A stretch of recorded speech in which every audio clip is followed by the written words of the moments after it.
God. For his that was really a gospel song, but it was such a beautiful song. I think of my own mom. You know, thank God my mom's still alive. I lost my dad a few years ago, and that was a real bummer. But Mama Like the Rose is just such a beautiful song, and you know, I lost my grandma's a couple of years ago, and actually a couple of years ago, I think it was 2003, and you know, I think that in one sense we have to embrace the reality of death. Death is such a humbling thing. Suffering, but death, the finality of death. I've lost some good friends already. You know, I'm going to be 43 years old. I've already lost a few good friends of mine, you know. And just seeing somebody dead, their body, the lifeless body, you know, whether it was a tragedy, or all death is a tragedy, but whether it was expected or not expected. But death, really, the ingeniousness of God, is, you know, we run through this life with blinders on. I got to pay the mortgage. I got to do this. I got to run over here and do that. And all of a sudden, bam, you got cancer. What? You know, or something happens where, you you just get a little bit of time left, or bam, you're gone. And I think that the reality of death is so scary, but I think it also forces people to think about something beyond this world, you know, and a better place. I mean, come on, let's face it. Yes, we're sheltered to some degree in this land that we live in, but if you look around the world, I mean, there's a lot of suffering going on. There's a lot of hurting going on, and we actually get sheltered to that a lot. But I think the whole death thing, the Mama Like the Roses, really kind of reminds you that, you know, if you haven't lost somebody you love, eventually you will. You know, and then eventually you're going to die, and somebody that loved you is going to be pained by that. But the beauty about the gospel of Jesus Christ, the true gospel, is that one day God, in all his glory, is going to raise us up again and breathe the breath of life into us, but this time it's going to be forever. And whatever we have to go through to get there, it's going to happen. You know, I don't know. Nope, I don't care who the pastor or priest or doctor or whoever the professor is. Nobody on this planet could possibly tell us how it's really going to pan out. But the bottom line is, if you look at the simplicity of the gospel in its original languages, unmarred by bias, mistranslation, you're going to see the beauty of the gospel rise to the top, that there is a broader hope of the restitution of all things.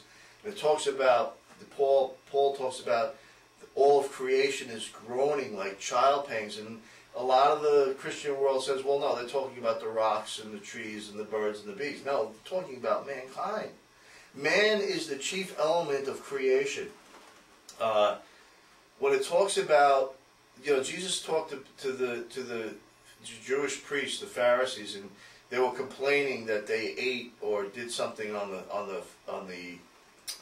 Sabbath, and Jesus said, "Was man made for the Sabbath, or was the Sabbath made for man?"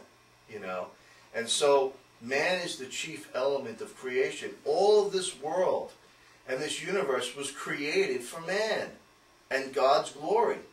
So when it talks about all creation is groaning inwardly, it's man. Man needs his Savior. Man needs to be reunited with his Creator.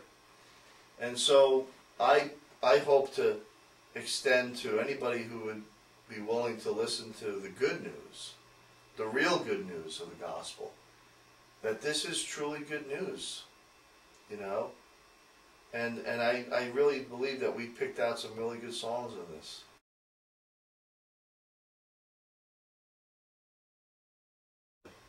Peace in the Valley, again, you know, the turmoil is going to end. You know, we run through this life, and, you know, we got to worry about dying. We got to worry about our loved ones dying.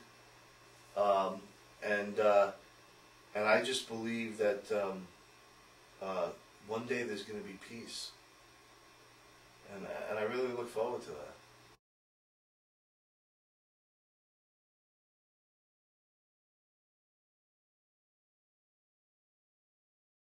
Why 12 songs? Well, 12 is an amazing number. It's throughout the Bible, but I mainly chose the 12 for the 12 disciples, you know. And, you know, I know that Judas was replaced by, I think it was either Matthias or Barnabas, I forget which one, what they drew straws for, but I really believe the 12th apostle, disciple of Christ was the Apostle Paul. And I tell you, the Apostle Paul is my hero. I mean, the guy, there was a great movie with Anthony Hopkins playing Paul. I think it was done in the 60s, and he was just an amazing actor.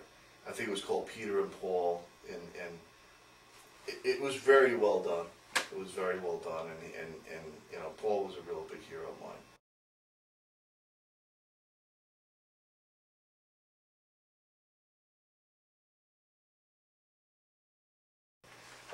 Just a couple of real quick things. Two great books. One by Eric Stetson, who's a friend of mine, Christian Universalism, God's Good News for All People, and basically an apologetic for Christian Universalism. I spoke to Jerry's wife, Jerry Balcom, in Hope Beyond Hell.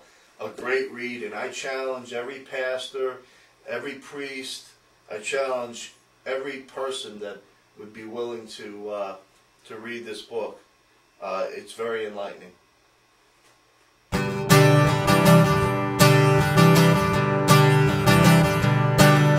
I know that you've been told to believe what you've been sold.